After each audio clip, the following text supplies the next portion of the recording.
Mis hermanos queridos, podemos decir que Pentecostés, el día de Pentecostés, tiene una larga historia. Nosotros sabemos que el gran día del que nos habla Hechos de los Apóstoles, capítulo 2, sucedió después de la resurrección del Señor y después de la ascensión del Señor. Esa parte la tenemos clara. Pero hay algo maravilloso, y es que ese Pentecostés había sido anunciado desde antiguo. Y por eso hemos puesto ese título. Hablamos del Espíritu Santo como el don para los últimos tiempos. El don para los últimos tiempos. De verdad que necesitamos la gracia del Espíritu para entender, para asimilar, para disfrutar lo que significa eso. Hay muchas profecías en el Antiguo Testamento que hablan de lo que va a suceder al final. Podríamos decir lo que va a ser el balance de la historia. ¿En qué van a terminar las cosas? Es una pregunta que de alguna manera todos nos hacemos. Porque el mundo en el que vivimos tiene cosas buenas y cosas malas. Hay cosas que entendemos y cosas que no entendemos. Hay cosas que nos cuestan y cosas que nos agradan. Vemos muchas injusticias, pero también vemos signos de esperanza. Y por eso uno termina por preguntarse qué va a pasar al final. ¿Va a prevalecer el bien? ¿Va a prevalecer el mal? Es interesante ver que cuando dio su primer saludo, nuestro Papa recién electo, el Papa León XIV, una de las frases que dijo y una de las frases que más impactó a la gente, con toda razón, es que él dijo: el mal no prevalecerá.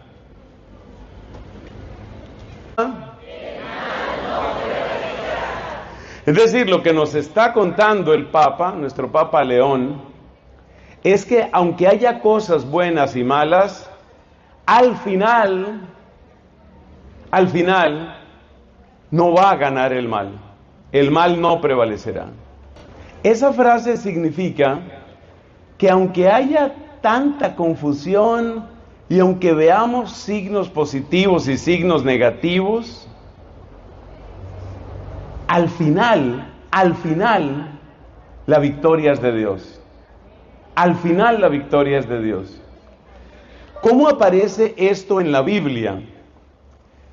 En la Biblia, algunos profetas que vamos a citar, ya por ahí aparecieron unos nombres, algunos profetas empezaron a hablar del día del Señor. El día del Señor. Esta frase o esta expresión está indicando que así como hay un día en que brilla este rey o este otro rey, este imperio o este otro imperio, al final el Señor se hará presente. Al final Dios va a obrar. O como dijo el Papa, el mal no prevalecerá. Entonces ellos empezaron a hablar del día del Señor. ¿Qué significa esa expresión? Aquí tenemos tres ideas fundamentales. Primera, que las acciones tienen consecuencias. Que la decisión que usted toma hoy afecta su día de mañana. Las acciones tienen consecuencias. Usted abusa de su cuerpo, comiendo mal, bebiendo mucho, eso tiene consecuencias. Usted maltrata a sus hijos, eso tiene consecuencias. Usted es una persona que se cree muy astuta y engaña en los negocios, eso tiene consecuencias. Las acciones tienen consecuencias, pero además las consecuencias se van amontonando. Tú no puedes correr más rápido que tus consecuencias. Al final, las consecuencias de lo que tú haces te alcanzan. Las consecuencias se van amontonando. Pero atención, no solo las consecuencias de los actos personales, sino también las consecuencias de la vida en comunidad, las consecuencias de los actos de los pueblos. Por ejemplo, un gobierno corrupto que genera otro gobierno corrupto, que genera otro gobierno corrupto, y cada vez la corrupción se va empeorando. Es una historia que hemos visto en varios de nuestros países. Las consecuencias se van amontonando. Voy a dar dos ejemplos polémicos aquí. Observemos cómo ha llegado el comunismo al poder. Ha habido una acumulación de consecuencias. ¿Por qué? Porque resulta que hay un gobierno elegido democráticamente que hace muchas promesas, pero que le incumple a la gente pobre. Y la gente pobre siempre es mayoría en nuestros países. Termina ese gobierno y viene otro gobierno con otro candidato que echa unos discursos muy elocuentes y que también hace promesas y también le dice a la gente todo va a cambiar, pero nada cambia. Las consecuencias se van amontonando. Luego viene otro gobierno que también hace otras promesas y tampoco las cumple. La gente se va disgustando, la indignación, el rechazo va creciendo.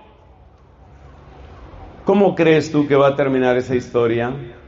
Esa historia termina en el comunismo, porque en un momento dado aparece un líder que le empieza a decir al pueblo: a ustedes siempre los han maltratado, yo les voy a ofrecer un cambio verdadero. Y la gente fastidiada, hastiada, elige entonces al comunista, y ese comunista se monta en el poder y tienes para décadas y décadas de un régimen comunista. Es la historia que hemos visto, por ejemplo, en Cuba, es la historia que se sigue prolongando, por ejemplo, en Venezuela, es la historia donde ha llegado Nicaragua y así sucesivamente. Eso se llama las consecuencias se amontonan. Y cuando las consecuencias se amontonan, dice la última frase, en algún momento algo tendrá que suceder. Ahí estamos hablando de un tema político. Pero lo mismo sucede en otros campos. Tenemos un ejemplo de la educación. Poco a poco, la educación se está convirtiendo en una especie de negocio en el que hay que tener contentos a los clientes. Y los clientes, pues, son los niños. Entonces, el modelo educativo que se está imponiendo consiste básicamente en tener contentos a los clientes, tener contentos a los niños. En mi país, por ejemplo, soy colombiano, estamos llegando a unos niveles espantosos de mediocridad. No se puede corregir a un niño porque se traumatiza.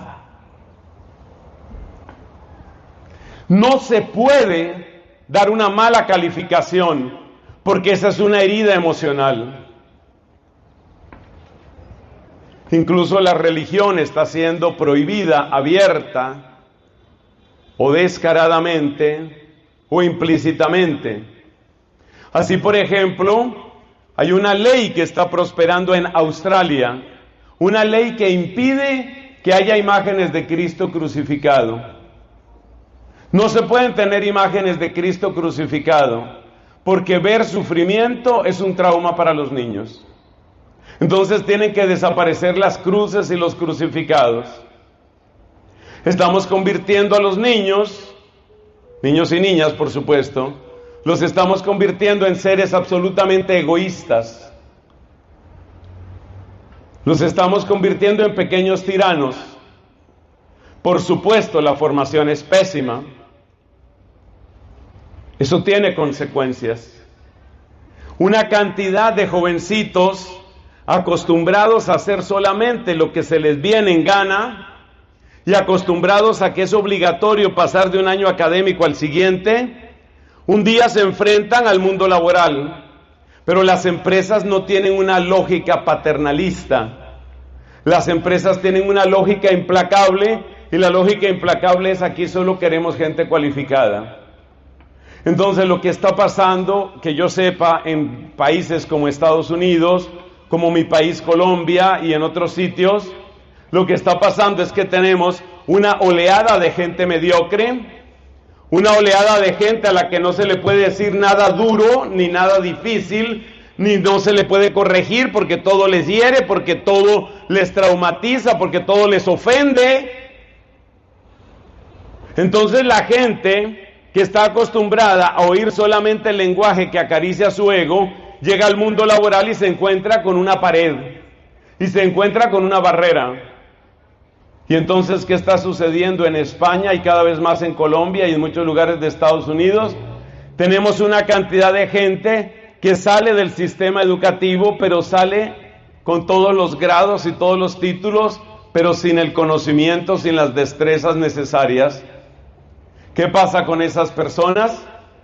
Esas personas en realidad no encuentran empleo y sí encuentran angustia, encuentran depresión. Probablemente nuestra época tiene el mayor porcentaje de angustia y depresión que te puedas encontrar en la historia de los siglos. Tú no puedes tener un sistema educativo que premia la mediocridad y la comodidad y pensar que tu país va a salir adelante. Eso no puede suceder. Esa es la lógica de los profetas de la Biblia. Ahora vamos a ver ejemplos. La lógica de los profetas es, en el fondo, lo que dice el apóstol San Pablo en el Nuevo Testamento: lo que uno siembre, eso cosechará. Las acciones tienen consecuencias. Las consecuencias se amontonan. Si tú eres un papá egoísta, otro ejemplo, esta vez de la familia, hay ejemplos de la política, hay ejemplos de la educación. Ahora te doy un ejemplo que tiene que ver con la familia.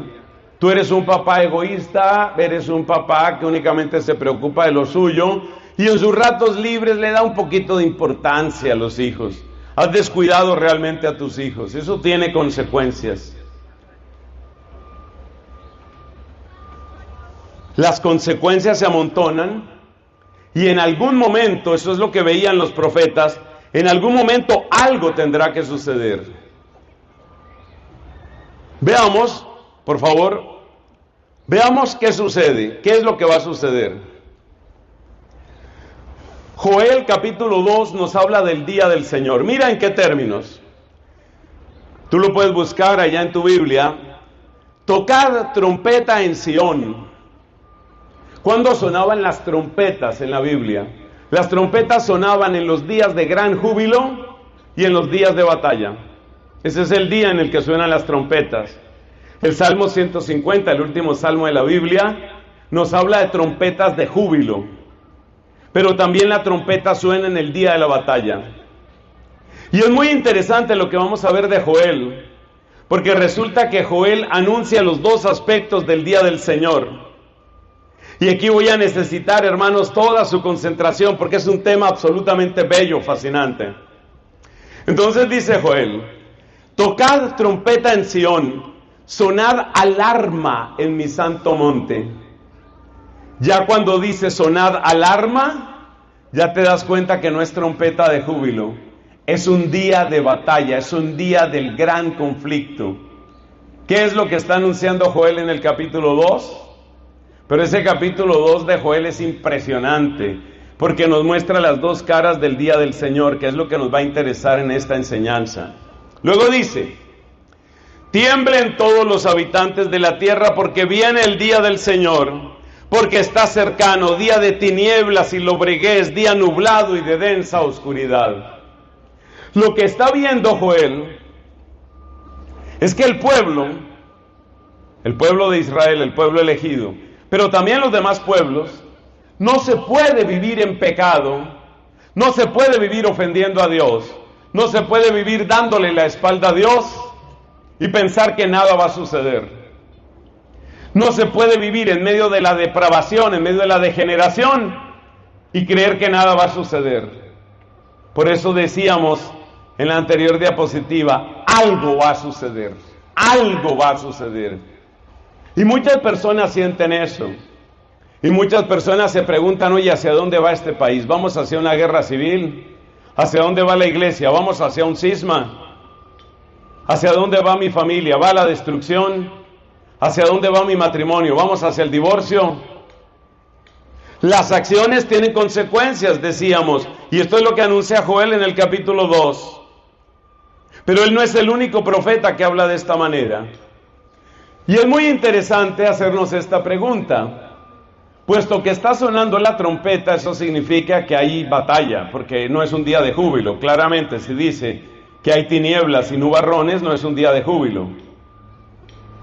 Si es un día de batalla, ¿de qué batalla está hablando Joel? ¿Cuál es la batalla?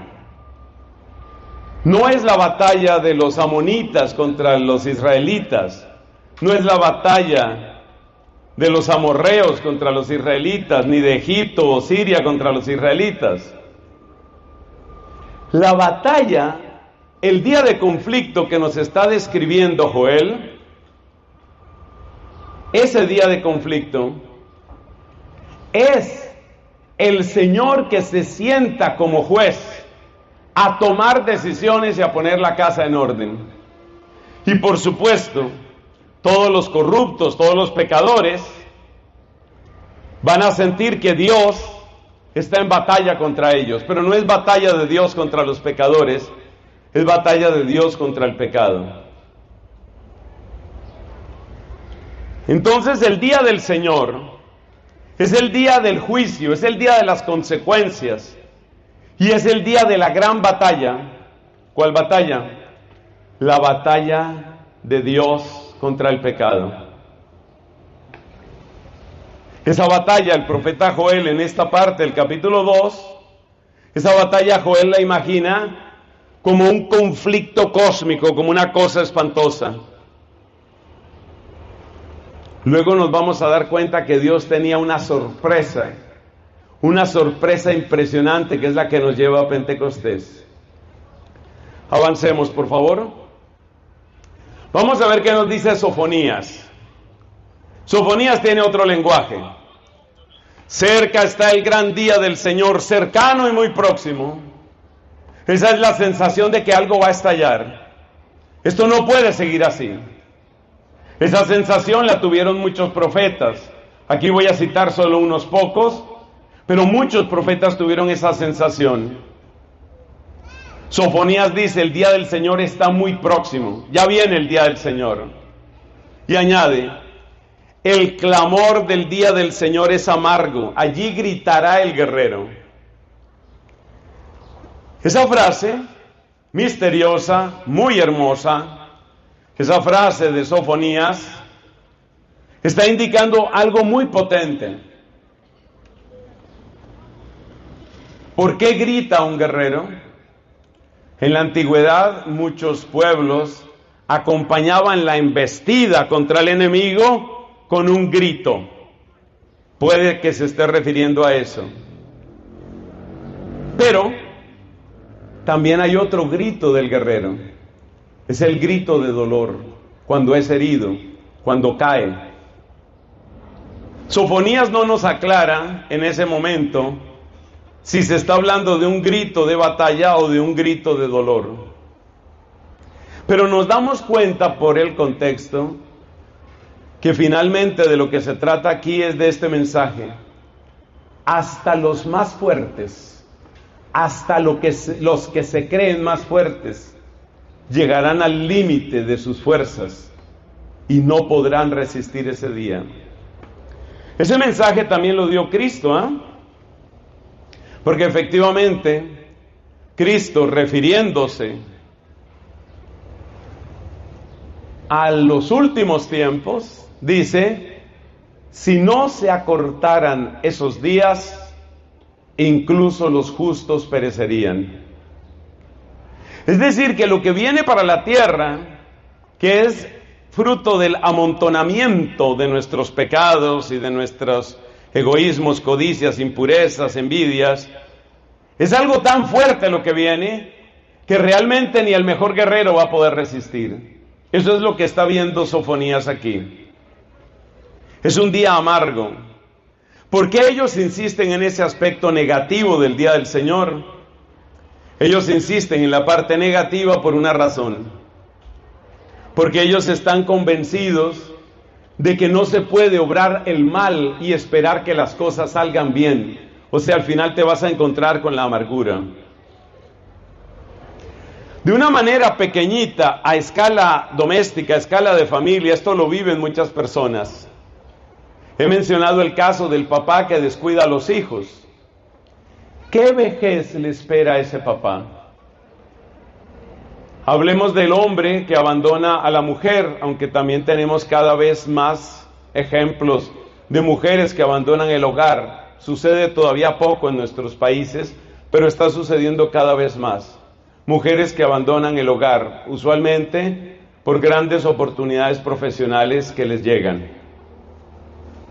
Entonces, ¿qué puede esperar esa persona que abandonó el hogar? ¿Cuál será su vejez?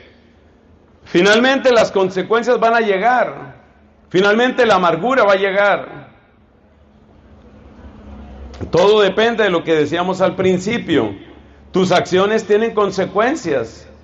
Tú no puedes maltratar tu cuerpo y pensar que no va a suceder nada. Tú no puedes maltratar tu familia y pensar que no va a suceder nada.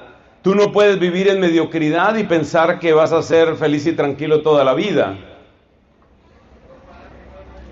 Entonces ya vimos el lenguaje de Joel y ya vimos el lenguaje de Sofonías.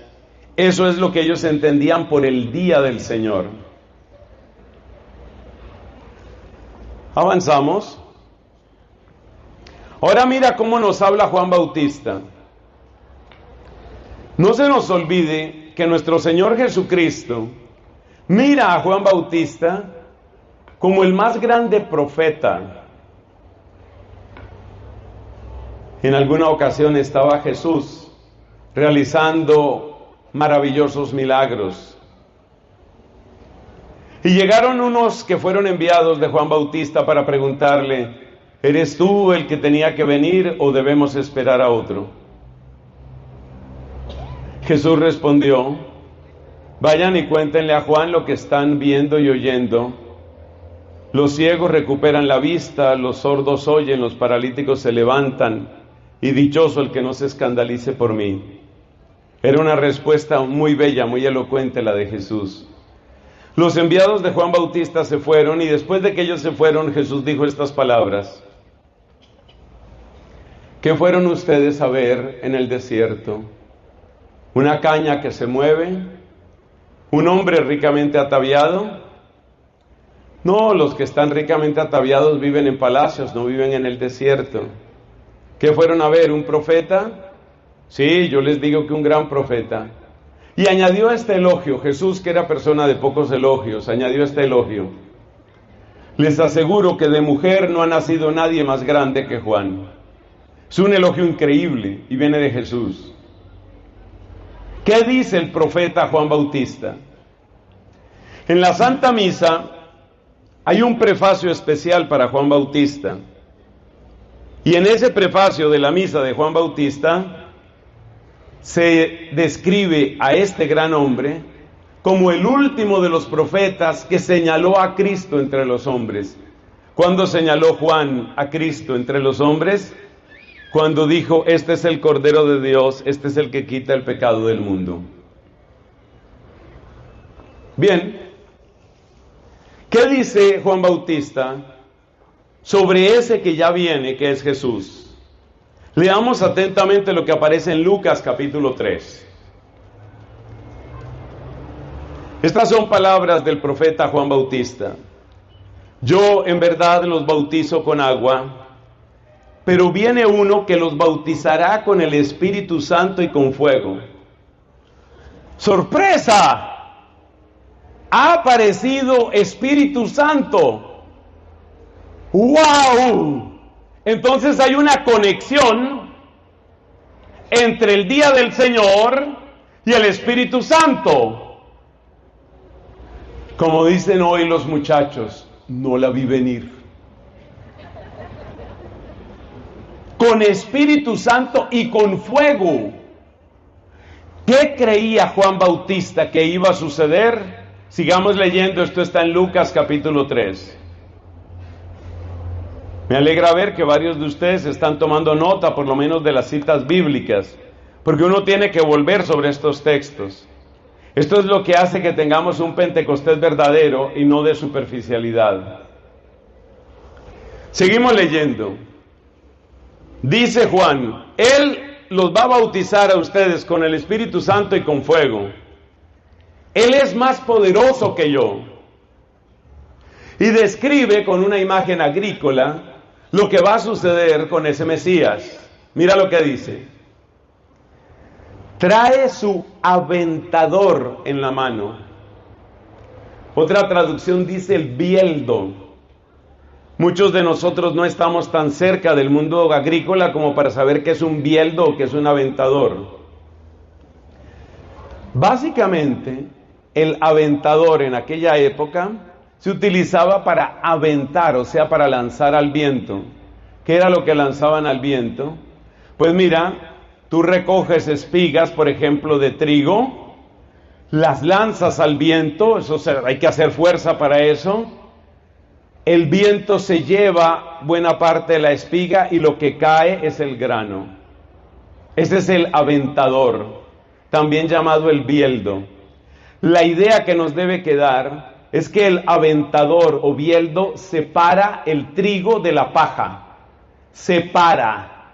¿Por qué es importante separar? Es importante porque en el mundo en el que estamos todo está muy revuelto. Acuérdate que por ahí empezó la predicación. Estamos en un mundo donde todo está muy revuelto. Hay cosas malas, hay cosas buenas, hay cosas que funcionan. Hay engaño, hay apariencia, hay trampa y astucia. Entonces dice Juan Bautista, Dios va a poner orden. El aventador es el que pone orden en la cosecha. Porque el aventador sirve para separar el grano de la paja. Aventar literalmente es lanzar al viento. Para que el viento ayude a separar la paja se la lleva el viento, el grano cae, se recoge el grano. Es un método primitivo que requiere bastante esfuerzo, pero es el método que ellos utilizaban. Sigamos leyendo, Lucas capítulo 3, es Juan Bautista hablando de lo que va a suceder. Trae su aventador en la mano para limpiar el trigo y separarlo de la paja. Guardará el trigo en su granero, pero quemará la paja en un fuego que nunca se apagará. Fíjate cómo de lo que se trata es de un juicio. Lo que están diciendo estos profetas, incluso hasta llegar a Juan Bautista, es que la confusión en que estamos, esa mezcla de mal y bien, ese enredo entre la astucia humana y lo que es correcto o es incorrecto, ese enredo no va a durar para siempre. Finalmente se va a saber quién es quién, y finalmente el trigo quedará en su sitio, que es el granero, y la paja, que ya no sirve para nada, pues entonces será quemada. Esta imagen de la paja que arde para siempre es la imagen que captura lo que ya nos habían dicho Joel y Sofonías. Es decir, es la imagen que nos está mostrando cómo las acciones tienen consecuencias. Ese fuego es el que también San Pablo describe cuando dice que cada uno de nosotros tendrá que pasar por el fuego. Y al describir ese pasar por el fuego, Pablo da uno de los fundamentos bíblicos más importantes para la enseñanza católica sobre el purgatorio. Nuestras vidas tienen que pasar por el fuego. Porque el fuego también es el que quema la paja y el fuego también es el que acrisola. ¿Cómo se separa, por ejemplo, un metal precioso, cual es el oro? ¿Cómo se separa de la escoria? El metal precioso se separa de la escoria con el fuego. El fuego hace, como hay distintas temperaturas de fusión, el fuego hace que puedas sacar el oro. Separas el oro de la escoria, separas el trigo de la paja. El día del Señor entonces es día de fuego, es día de juicio, pero Juan Bautista nos añadió un dato importantísimo. Es el día del Espíritu. Es el Espíritu, es el fuego del Espíritu el que va a traer la diferencia. Es el fuego del Espíritu el que va a separar una cosa de otra. El fuego del Espíritu. Es un elemento nuevo que trae la predicación de Juan Bautista. Entonces, ¿qué hemos aprendido hasta aquí? Repasemos lo que hemos aprendido, que nos quede claro, porque estamos buscando, mis hermanos, junto a estos queridos amigos de la Fraternidad Sacerdotal Jesús Vive, estamos tratando de prepararnos con lo mejor de la Biblia, la oración, la teología, la alabanza. Estamos preparándonos para Pentecostés.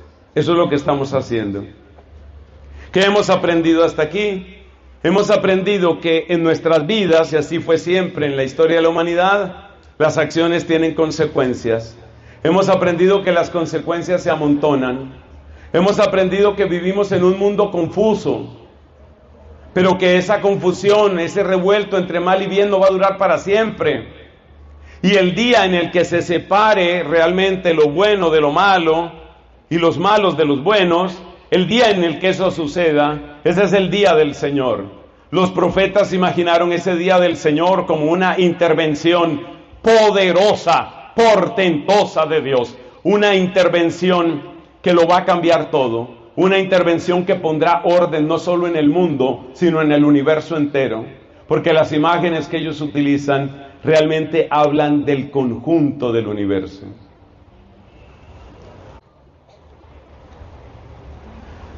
Ahora vamos con Jesús. Porque resulta que Jesús tiene otro nombre, Cristo. La palabra Cristo significa ungido. Ungido en hebreo se dice Mesías. Ungido en griego se dice Christos. ¿De dónde viene la palabra Cristo? Cristo es ante todo, o sea, Jesús de Nazaret es ante todo el ungido. Él es el Cristo.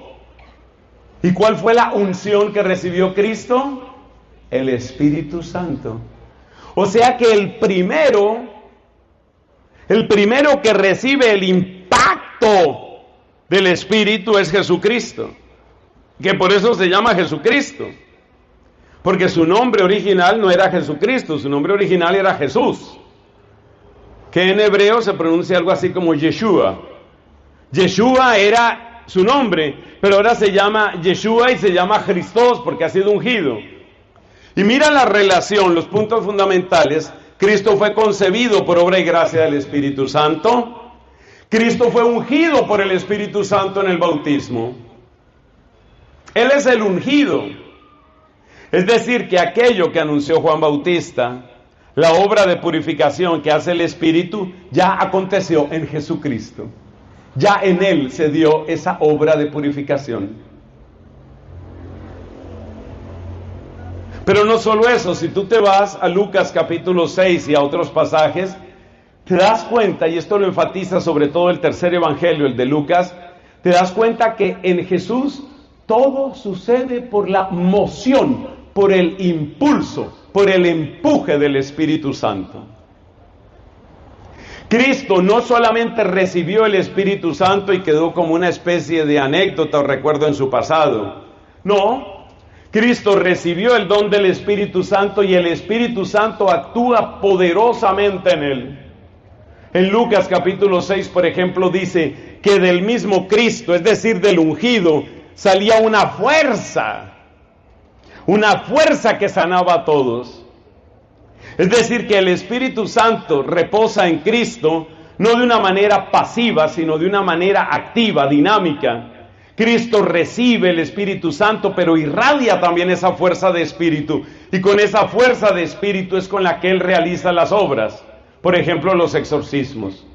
Por eso dice también en el Evangelio de Lucas que cuando empezaron a calumniar a Cristo, porque no lograban entenderlo de ninguna manera, cuando empezaron a calumniar a Cristo y dijeron, este expulsa a los demonios con el poder del príncipe de los demonios.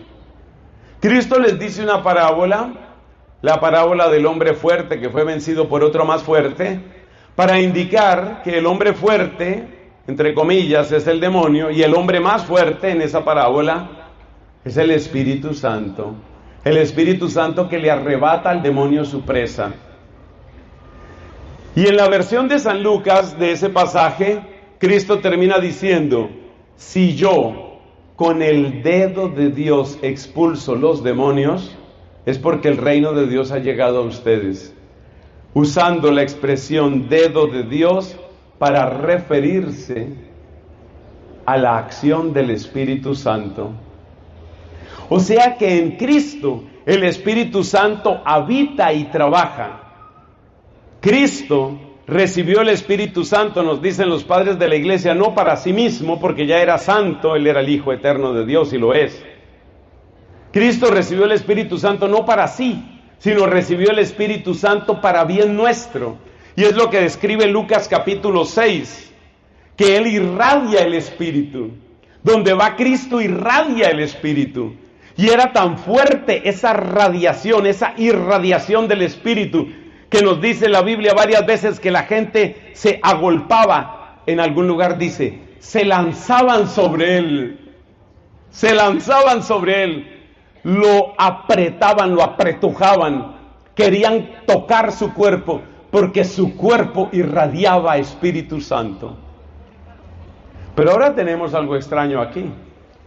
Resulta que Joel capítulo 2 o Sofonías capítulo 1 nos estaban hablando de un día amargo, un día terrible, un día de oscuridad, un día lóbrego. Y ahora nos estamos encontrando con que Jesús es una fiesta de amor. ¿Qué está pasando aquí? Esa es una buena pregunta que quedará respondida, Dios mediante, en unos pocos minutos. Entonces nos queda claro que Cristo fue concebido por el Espíritu, ungido por el Espíritu, movido por el Espíritu, y que es instrumento precioso del Espíritu, de tal manera que donde va Jesús va irradiando ese Espíritu. Así como pasa con los santos. Los santos que ha tenido esta tierra y que ha tenido la iglesia irradian ese Espíritu.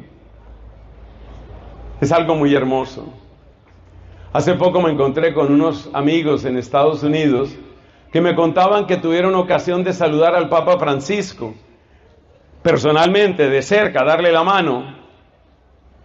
Y también he oído historias semejantes de gente que saludó al Papa San Juan Pablo II o al Papa Pablo VI, San Pablo VI. Y varias de esas personas, que son distintas personas las que me han contado esas historias, dicen que les ha pasado, a muchas personas les ha pasado, que cuando quedan delante del Papa, se quedan como sin palabras, que hay como una sensación, una especie de sobrecarga emocional que los deja sin palabras. Es algo abrumador. Indudablemente eso sucede por la unción particular que tiene el vicario de Cristo. Y estoy seguro que lo mismo va a suceder muchas veces con el Papa León XIV. Hay una unción que ellos tienen. Entonces, en el caso de Cristo, esa unción se derrama con fuerza. Unción que se traduce en expulsión de demonios, que se traduce en curaciones maravillosas, y que se traduce en una elocuencia tan grande que la gente quedaba prendida de sus labios, dicen los evangelios. La gente queda fascinada. La gente dice, pero ¿cómo puede hablar así? Habla con autoridad. Y acuérdate lo que nos dice el Evangelio de Juan, que las autoridades sacerdotales del templo enviaron a los policías del templo, porque ellos tenían su propia policía, para que atraparan a Jesús y lo encarcelaran. Pero cuando llegaron los policías del templo, escucharon a Jesús hablando y se devolvieron con las manos vacías. Y los sacerdotes les preguntaron, ¿y qué pasó? ¿Por qué no lo trajeron? Y mira la manera como se expresan estos policías. Nunca nadie ha hablado como ese hombre. De Jesús sale la fuerza del Espíritu. Cuando habla con un poder, con una autoridad, con una sabiduría que hace que la gente se quede maravillada. Mira, es tanta la fuerza de Cristo al hablar, tanta, que cuando fueron a atraparlo en el jardín de Getsemaní, Él se adelantó y le preguntó a la turba que venía a atraparlo: ¿a quién buscan? Y ellos respondieron: a Jesús de Nazaret. Y mira lo que dijo: yo soy. Ego eimi se dice en griego, ego eimi, yo soy. Y con solo decir yo soy, que es uno de los nombres de Dios, acuérdate de Éxodo capítulo 3, con solo decir yo soy, los que venían a atraparlo, nos dice la Biblia, retrocedieron y cayeron. Es el poder del Espíritu que obra en Cristo. Es el poder de la unción en Cristo. Él es el ungido del Espíritu. Él es el movido por el Espíritu. Él es el que irradia el Espíritu. Ese es Jesús. Este es el momento apropiado para darle un aplauso a Jesús.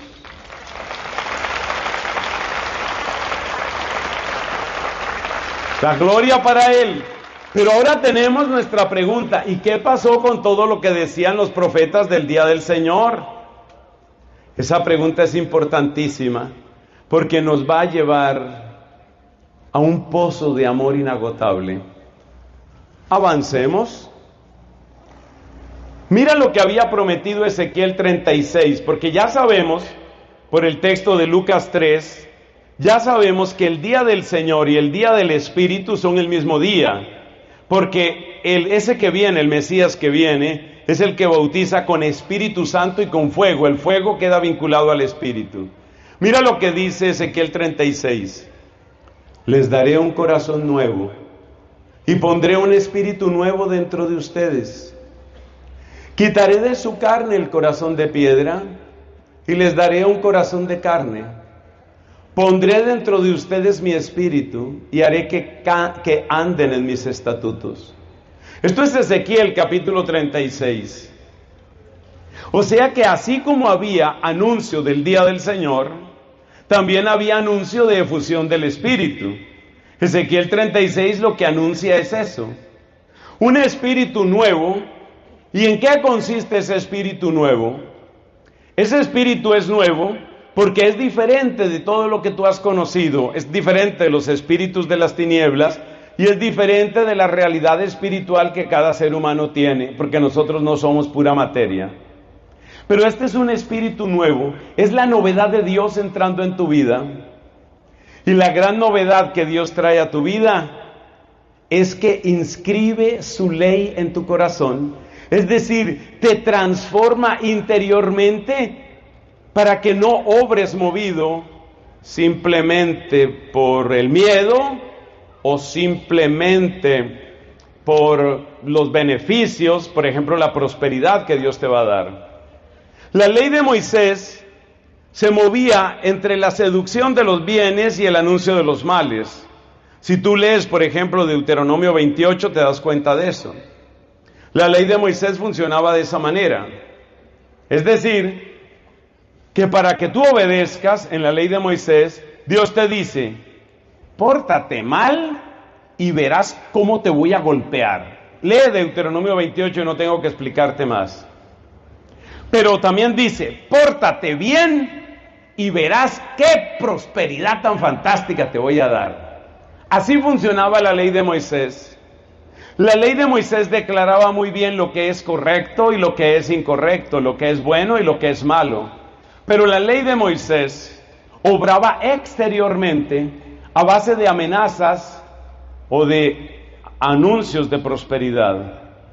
La gran novedad que trae el Espíritu, según Ezequiel 36, es que obra adentro, cambia el corazón, te cambia las prioridades, te cambia las opciones fundamentales.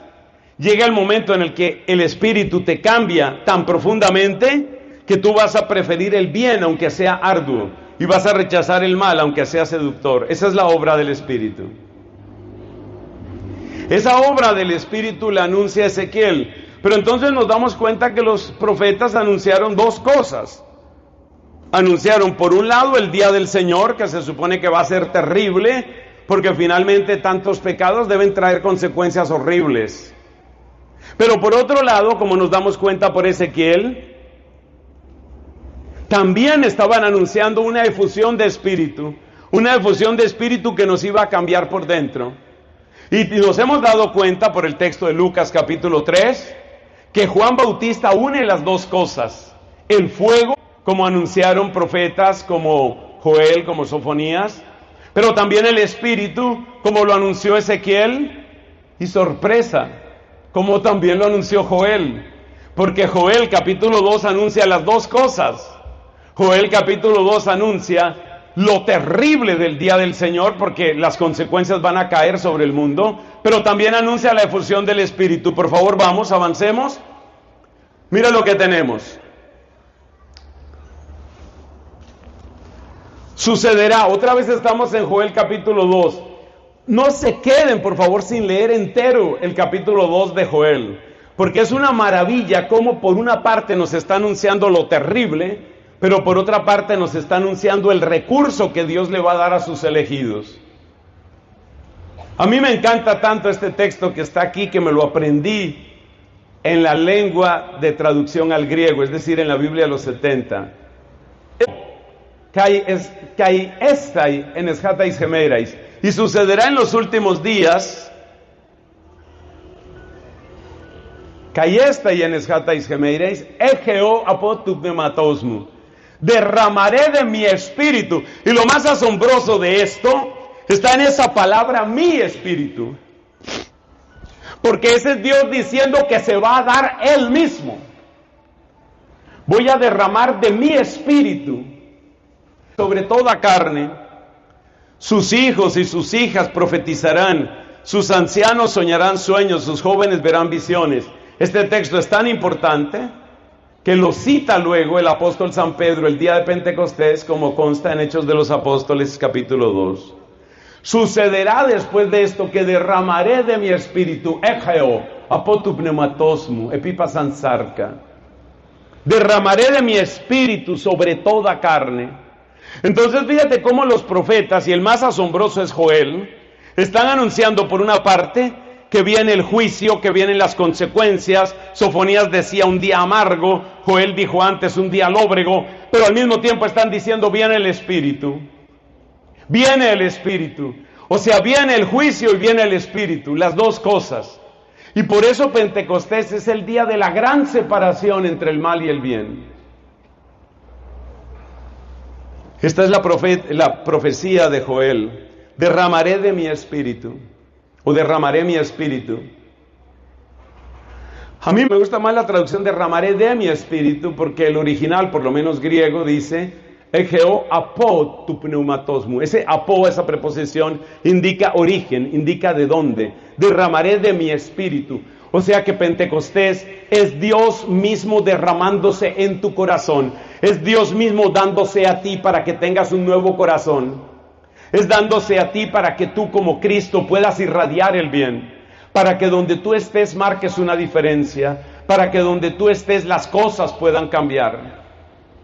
Es Dios dándose a sí mismo. Es Dios entregándose. Es Dios donándose. Y eso es lo que sucede en Pentecostés. Esa es la vida de Pentecostés. Ya la gente empieza a aplaudir al Espíritu Santo.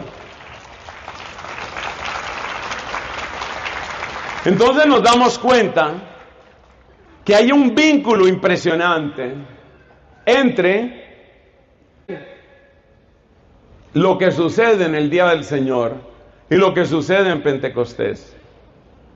Esto nos ayuda a entender lo que dice Cristo resucitado en Hechos de los Apóstoles capítulo 1. Ustedes saben que después de la resurrección, aún después de la resurrección, había un espíritu de dispersión entre los discípulos de Jesús. ¿Recuerdas Lucas capítulo 24, no? En Lucas capítulo 24 tenemos los discípulos de Emaús. Y te acuerdas que había dos discípulos, uno de los cuales se llamaba Cleofás, que estaban saliendo de Jerusalén y estaban dirigiéndose a una aldea llamada Emaús. Por eso ese pasaje lo conocemos como discípulos de Emaús. Pero ¿qué significa que estaban saliendo de Jerusalén y que se estaban yendo ya para Emaús? Significa que ya empezaba la dispersión. Cristo lo anunció en Marcos capítulo 14. Cristo dijo: heriré al pastor, recordando un pasaje del Antiguo Testamento, heriré al pastor y se dispersarán las ovejas. Entonces, en Hechos de los Apóstoles capítulo 1, que no puse la cita ahí, pero tú la puedes escribir. En Hechos de los Apóstoles capítulo 1 leemos estas palabras: reuniéndolos, les mandó que no salieran de Jerusalén. ¿Eso qué significa? No se dispersen, reúnanse, oren, no se dispersen. Este no es el tiempo para que cada uno se dedique únicamente a sus intereses. Recuerda lo que sucedió, por ejemplo, en tiempos de Nehemías, el gobernador de Judea, después del destierro. O recuerda lo que critica el profeta Zacarías, que también es un profeta después del destierro. Resulta que después del destierro, después de que sucedieron esas tragedias propias del destierro a Babilonia, cuando por fin los judíos pudieron regresar a su tierra, se les metió un individualismo espantoso y cada uno se dedicaba únicamente a cuidar lo suyo. Y entonces hombres como Nehemías y sobre todo como el profeta Zacarías critican ese individualismo y dicen: oiga, pero ¿cómo así? ¿Que este es el tiempo para que cada uno reconstruya su casa y nadie se preocupa del templo del Señor? Reúnanse. Siempre la respuesta está en eso: reúnanse. Y eso es lo que estamos haciendo aquí. Por eso este encuentro de Pentecostés es para reunirnos, para que salgamos de nuestro egoísmo, porque el demonio quiere que nosotros estemos cada uno metido en sus intereses, que cada uno esté metido en sus miedos, que cada uno esté metido en sus problemas, que cada uno hunda su cabeza en su ombligo y diga: pobrecito yo, qué mal que me va a mí. Y lo que te está diciendo el Señor es: no te encierres en ti, reúnete. Eso nos lo dice Zacarías, eso nos lo muestra Nehemías. Y en el Nuevo Testamento eso es lo que dice Jesús en Hechos de los Apóstoles capítulo 1. Quédense juntos, oren juntos. Para eso se hacen estos encuentros. Para eso estamos aquí. Centenares y centenares de personas estamos aquí. ¿Para qué? Para hacerle caso a Jesús, para reunirnos, para orar juntos. Porque si cada uno se mete únicamente en sus intereses y en sus preocupaciones, finalmente cada uno va a ser sepultado por sus miedos y por sus angustias y por sus amarguras. Reúnete, encuéntrate con el hermano, ora con el hermano. Eso es lo que estamos haciendo aquí, le estamos haciendo caso a Cristo. ¿Y qué dice? No salgan de Jerusalén. Les mandó que esperaran la promesa del Padre. Pero hemos visto que los profetas habían anunciado dos cosas de parte de Dios. Habían anunciado el día terrible y habían anunciado el día de la unción, el día del Espíritu. ¿Cómo se juntan esas dos cosas? Aquí es donde viene la sorpresa más grande del amor de Dios. Básicamente es: Cristo quiso tomar sobre sí toda la carga de la amargura, de la lobreguez, de la guerra contra el pecado. El campo de batalla en la guerra contra el pecado fue el cuerpo de Jesús. Por eso el cuerpo de Jesús quedó destrozado en la pasión. Así nos amó Jesús. Jesús quiso tomar sobre sí todo lo terrible del día del Señor para que llegara a nosotros todo lo hermoso de la unción del Espíritu. Así nos amó Jesús. Por eso es tan importante amar las llagas de Cristo. Me enamora, me gusta ese Jesús que está ahí. Por favor, mírenlo. Ese es el terreno de batalla y ese es el terreno de la victoria. Ahí fue donde cayeron todas las consecuencias del pecado. O sea que el día del Señor sí sucedió, y todo lo amargo que dijo Sofonías, y toda la trompeta de batalla se levantó contra Cristo. ¿Sabes cuál era esa trompeta? Eran las gargantas enronquecidas que decían: crucifícalo, crucifícalo. Cuando Jesús oía esos gritos de la turba enloquecida de odio y de envidia, Jesús sabía que habían llegado las trompetas. Pero Él quiso tomar sobre sí todo lo espantoso del día del Señor, todo. Él quiso tomar sobre sí el juicio que iba a caer sobre la tierra. Él se puso en la brecha como Moisés hizo en otro tiempo en el desierto ante la rebeldía de los israelitas, según cuenta el libro de los Números. Jesús se puso en la brecha como diciendo: que caiga sobre mí todo lo que iba a caer sobre ellos. Pero como las promesas eran dos, la promesa del día del Señor, que iba a ser grande y terrible, lleno de amargura y de oscuridad, y promesa de fusión del Espíritu, Jesús dijo: yo voy a aguantar toda la parte amarga y oscura, y que a ellos, o sea a nosotros, llegue la unción del Espíritu. Ese es el amor que Jesús te ha tenido. Esa es la ternura que ha tenido Jesús contigo.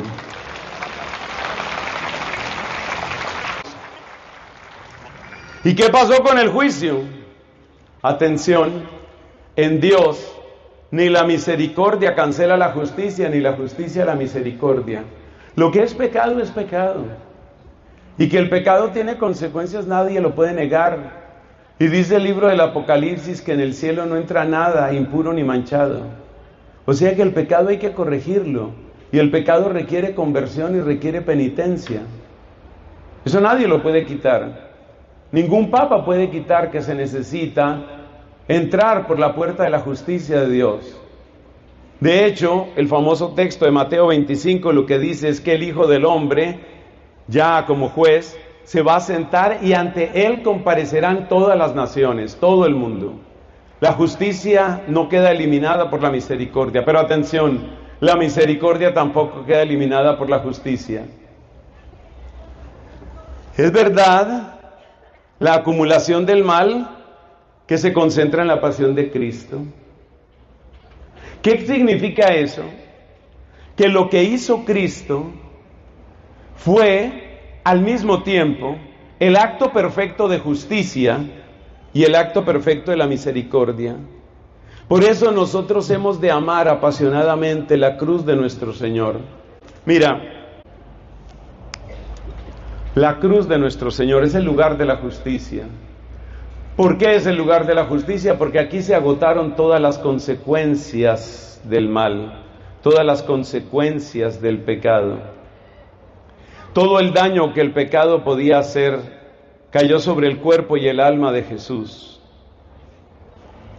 Fue tal la acumulación de destrucción en el cuerpo y el alma de Jesús que dice Isaías 53, tan desfigurado estaba que ni siquiera parecía humano. Eso fue lo que sufrió Cristo por nosotros. Por eso el demonio le tiene odio a la cruz. Porque el que sepa mirar la cruz de Cristo solo podrá sacar una conclusión.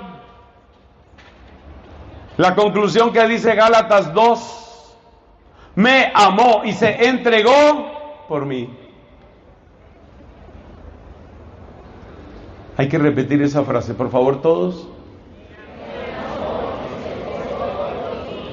Gracias a Dios, las mujeres han recuperado el habla, los hombres no.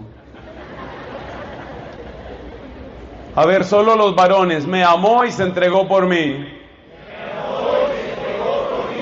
Milagro, está volviendo la voz a los varones. Otra vez, varones.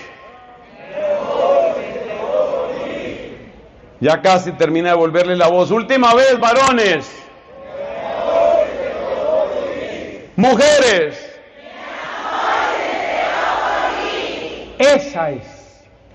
Esa es la realidad. Me amó y se entregó por mí.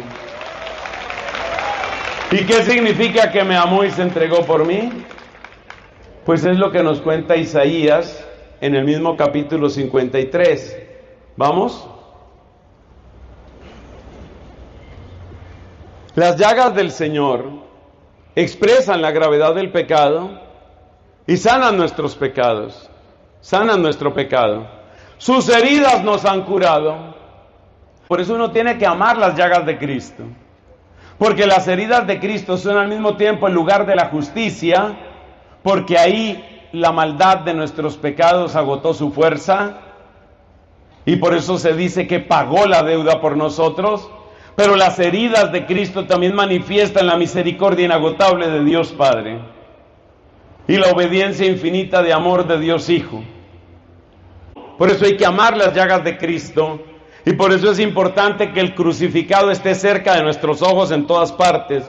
Y por favor no permitan que imágenes completamente fantasiosas de Cristo resucitado reemplacen la imagen de Cristo crucificado. Que tengan ustedes por ahí alguna imagen del resucitado, que fue lo que más o menos se imaginó algún artista, bueno, ténganla por ahí. Pero realmente nadie sabe cómo es el resucitado, porque su cuerpo es glorioso y nuestros ojos son incapaces de reconocerlo, como fueron incapaces de reconocerlo los ojos de incluso de los discípulos que habían vivido con él. Por eso las imágenes del resucitado son imágenes fantasiosas. Yo no les doy ninguna importancia y ningún peso, aunque no es pecado tenerlas. En cambio, las imágenes del crucificado son mucho más reales, porque sí sabemos cómo queda un cuerpo crucificado, eso sí lo sabemos. Y hay que amar las llagas santísimas de Cristo, porque son el lugar en el que se abrazan la justicia divina y la misericordia divina.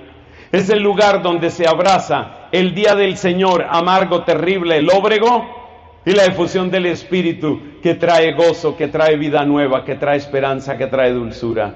Todo sucede en las llagas de Cristo. De las llagas de Cristo brota ese amor, y en las llagas de Cristo se realiza la perfecta justicia. Esas son las llagas de Cristo, y por eso nosotros amamos a Cristo crucificado. San Pablo decía: yo no quiero conocer nada sino a Cristo crucificado. Y también decía: no me avergüenzo de la cruz, que es fuerza de Dios y salvación de Dios para todo el que crea. Sus heridas nos han curado.